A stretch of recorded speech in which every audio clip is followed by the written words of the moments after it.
C'est une très vaste question, la dictature. En général, ce sont des facteurs externes, mais ça peut aussi venir de l'intérieur de la société. On a vu un certain nombre de dictatures qui se sont mises en place au cours du XXe siècle et souvent elle a été imposée de l'extérieur à des pays. Mais elle peut aussi provenir de l'intérieur, comme on a vu en Allemagne, en Russie, etc. Pour qu'une dictature s'installe, elle a besoin de la participation d'une partie de la société. Donc il y a une partie de la société qui suit un nouvel ordre social qui est imposé. En général, c'est une clique qui prend le pouvoir, qu'elle vient de l'intérieur ou de l'extérieur. Une autre subit, reste passive, et une autre partie résiste, plus ou moins. Et en général, c'est cette partie qui résiste qui est la plus intéressante. Pendant la dictature et aussi après, surtout. Pour que la dictature contribue à corrompre. C'est une forme de corruption. Une corruption d'une couche sociale, avec toujours, ce qui l'accompagne toujours, c'est la disparition de la société civile, qui en général, c'est à ce niveau-là que se forme une résistance, que s'élabore un discours, qu'a lieu l'activité économique. C'est au niveau de la société civile, et donc qui joue un rôle toujours très important dans une société, entre le peuple et la couche dirigeante. Si la société civile disparaît, le peuple est à la merci de la couche dirigeante. Le pire dans la société, dans la dictature, c'est justement la corruption, dont une partie profite au détriment des autres, et cette couche de la société corrompue, elle se croit dans son bon droit. Elle ne doute pas d'être dans son droit. Elle dispose du droit, mais à ses propres fins. En fait, ça devient une société qui est en dehors du droit parce qu'il y a une partie de la société qui a mis le droit à sa disposition. Et donc on voit que ça marche toujours comme ça dans les dictatures que nous avons vécues, que le pouvoir juridique est lui-même corrompu. Donc qui n'a plus la fonction d'un tiers, d'une instance tierce par rapport à l'exécutif et au législatif. Le pouvoir législatif lui-même aussi est corrompu, mais c'est la justice aussi qui participe. Et donc à partir de ce moment-là, l'individu n'a plus de recours, n'a plus moyen de mettre en cause ce qui se passe au niveau de l'exécutif.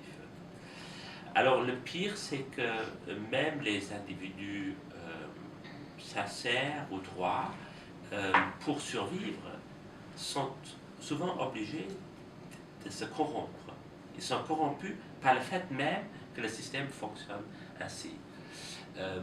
Et donc ça a beaucoup de conséquences, bien sûr, pour les individualités, au niveau individuel, au niveau des familles et de toutes les institutions. Et donc c'est une question surtout très importante au moment du passage à un autre système, au moment du passage à la démocratie. Ce qu'il faut encore ajouter à propos de la dictature, d'après l'expérience que nous avons eue au cours du XXe siècle, parce que c'est vraiment une forme de politique qui s'est imposée avec le XXe siècle. Donc ça a l'air, on a l'impression que c'est limité dans le temps. Avant, il y avait des régimes absolutistes de la part des rois, par exemple, d'une couche aristocratique, mais ça soulève bien sûr aussi d'immenses problèmes, mais c'est différent. La dictature est une forme politique, de régime politique qui est tout à fait spécifique de notre modernité et qui est aussi lié, et ça c'est l'autre point important, à la fin d'une époque. On voit que c'est en fonction du pays et en fonction de la tradition qui existe dans ce pays que la dictature prend une certaine forme. La dictature, en général, donc j'ai dit, met fin à une époque au signal, et le signal qu'on est arrivé à la fin d'une époque sans que quelque chose de nouveau soit mis à la place. Donc elle signale une rupture dans la tradition.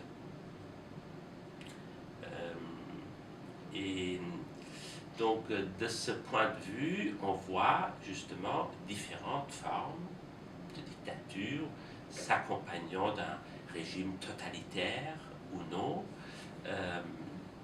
On peut, à ce niveau de la discussion, dire que ce sont des termes à peu près synonymes, dictature et totalitarisme, c'est-à-dire de disposer de tous les pouvoirs à la fois. C'est ça, le totalitarisme. On voit qu'il y a différentes formes de dictature selon les traditions. Et donc, et qui sont les unes plus ou moins terribles que les autres.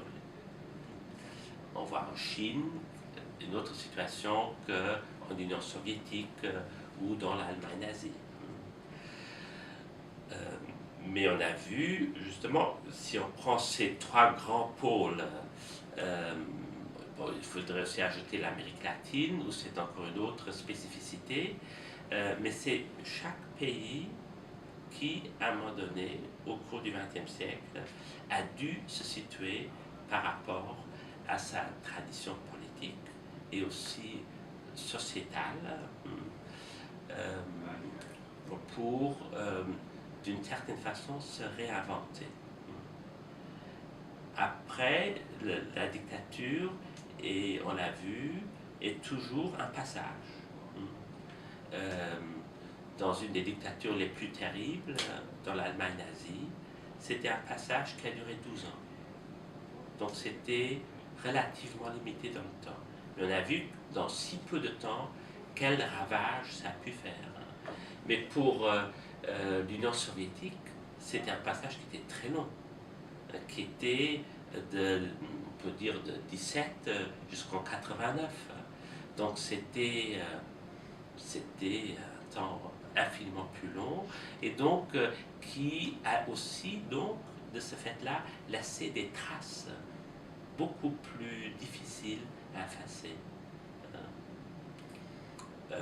Et dans ce type de dictature aussi, on a vu à quel point elle a été imposée de l'extérieur par un voisin très fort qui a constitué un bloc, on appelle du bloc soviétique, et qui a imposé un certain régime politique à toutes sortes de petits États autour, avec des conséquences, bien sûr, qui se manifestent jusqu'à ce jour.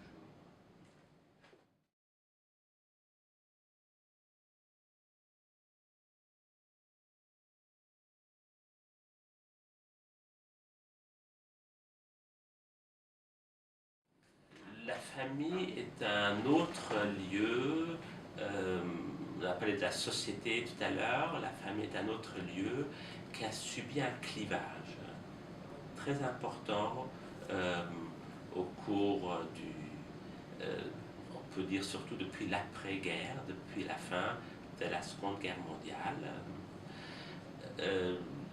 La famille est on dit toujours que c'est le noyau de la société. Ce avec quoi les anthropologues ne sont pas tout à fait d'accord.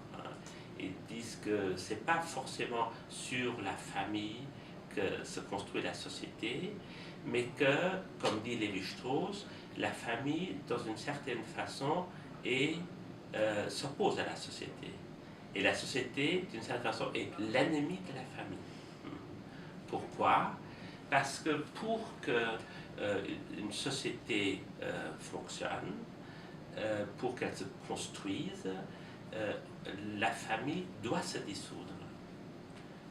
Ponctuellement, pas en entier, pas dans son ensemble, mais ponctuellement, pour qu'une nouvelle famille puisse se constituer. Et donc il y a un mouvement dialectique entre famille et société. Ce qui est important de considérer par rapport à la famille, c'est que les individus qui naissent dans une famille sont appelés à en sortir un jour, à ne pas y rester. Et donc, il y a certainement un changement qui s'est opéré à ce niveau-là, mais pas dans le sens où on pense en général que la famille est en train de se défaire.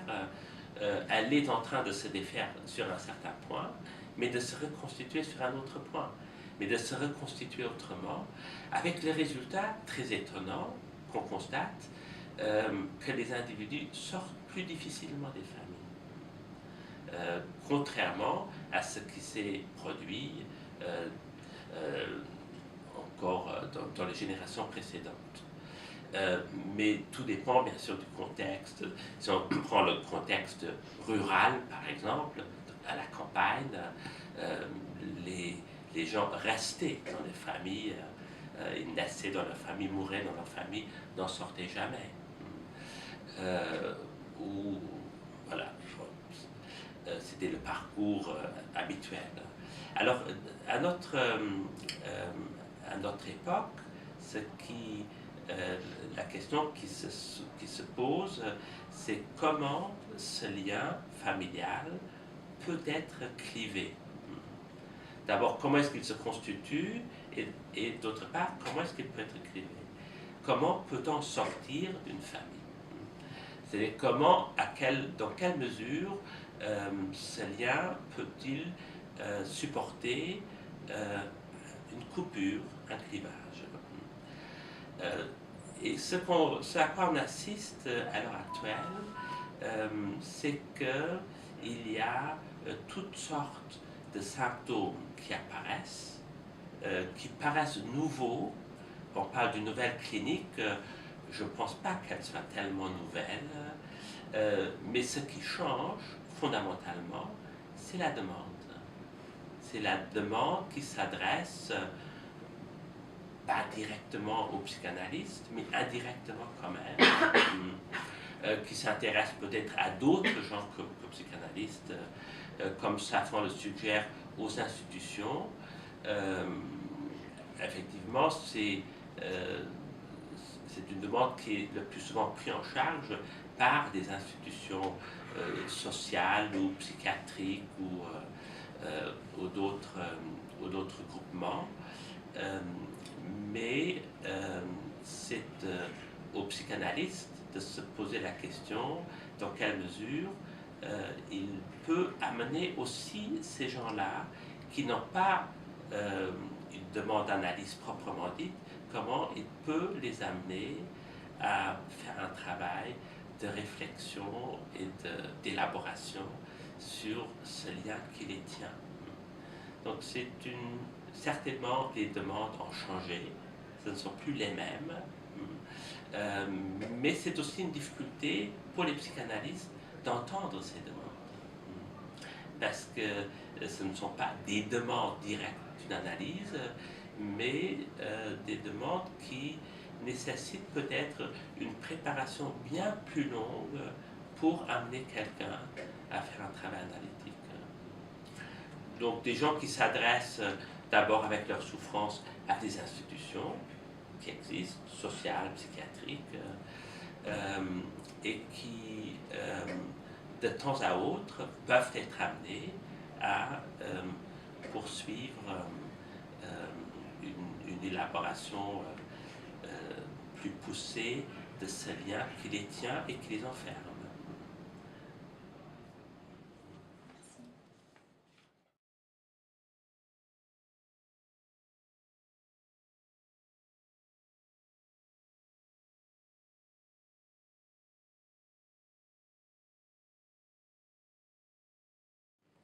Oui, la question du savoir du psychanalyste, c'est une question très large et difficile parce que c'est pas un savoir qui s'apprend dans les livres. Mais c'est un savoir qui puise au niveau, qui trouve sa source au niveau de l'inconscient. Celui des analysants, mais aussi celui de l'analyste lui-même. Et donc c'est un savoir dont il suppose, et c'est le point de départ de toute approche analytique, qu'il est déposé dans l'analysant. Et donc il est là pour aider ou accompagner l'analysant à élaborer quelque chose de ce savoir. Donc il peut effectivement être confronté à une résistance dans l'élaboration de ce savoir. Alors, le tout est de savoir de quel côté elle se situe. Est-ce qu'elle se situe du côté de l'analysant ou de l'analyste? On connaît cette formulation de Lacan disant que la résistance se situe du côté de l'analyste. C'est un aspect des choses, et je crois que pour lui, c'était très important.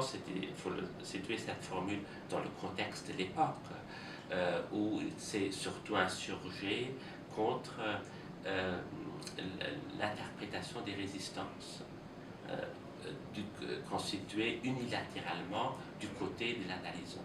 Alors qu'il y a aussi quelque chose qui résiste du côté de l'analyste. Mais on peut aussi entendre résistance d'une autre façon, comme un aspect nécessaire à l'élaboration. On a parlé tout à l'heure de la résistance au niveau des sociétés. Il y a quelque chose qui résiste au niveau de la société à l'imposition de la force ou à la corruption du droit. Donc la résistance n'est pas purement négative. Elle n'est pas purement rejetée, mais c'est là où ça résiste qu'il y a quelque chose à entendre. Et qu'il y a peut-être un certain rapport à la jouissance qui se manifeste à ce niveau-là, et que donc il est tout à fait important de se mettre à l'écoute de ce qui se dit dans ce qui résiste. Donc c'est à partir de là que s'élabore quelque chose du savoir de l'analyste, mais qui n'est jamais, disons, prétention de maîtriser, de disposer de ce savoir, mais qui est plutôt soumis à quelque chose qui résiste à sa maîtrise. Donc, dans l'élaboration lacanienne, on met le savoir en relation avec d'abord le retour du refoulé, l'élaboration de ce refoulé, mais aussi ce qui résiste à la levée du refoulement. Et donc, si on ne tient pas compte de cette résistance à la levée du refoulement, on a l'impression que tout pourrait être élaboré sur un plan purement symbolique, alors que ce qui résiste à la symbolisation, c'est plutôt du côté du réel. Et le savoir du psychanalyste doit tenir compte de ce réel. Donc finalement de ce qu'il ne sait pas, ou de ce qui, au fond de tout savoir, est une forme de non-savoir. Ce qui, au fond de toute science, résiste comme de la non-science.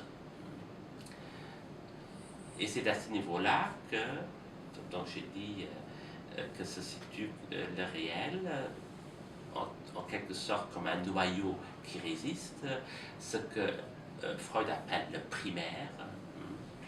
Et Lacan nous enseigne à quel point c'est à ce primaire qu'on a intéressé à s'intéresser.